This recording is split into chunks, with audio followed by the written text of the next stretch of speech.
We'll guide you through how to invest in Dropbox stock. If you find this helpful, consider subscribing and liking the video. First, open your web browser and go to the website of your chosen brokerage platform. Make sure you have an account set up with them.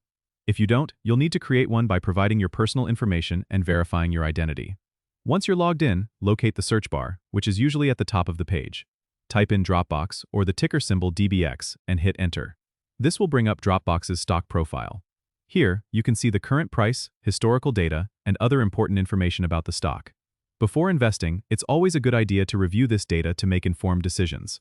Now, look for the option that says Buy or Trade on the stock profile page. Click on it, and you'll be prompted to enter the number of shares you wish to purchase. Enter the desired amount, and you can also choose between a market order, which buys the stock at the current price, or a limit order, which lets you set a specific price at which you want to buy. After entering your details, review your order carefully. Make sure everything is correct, including the number of shares and the type of order. If you're satisfied, click on Submit or Confirm to complete your purchase. The funds will be deducted from your brokerage account, and you'll own shares in Dropbox. Remember, it's important to keep track of your investments regularly to ensure they align with your financial goals. Don't forget to subscribe and comment if this helped you out.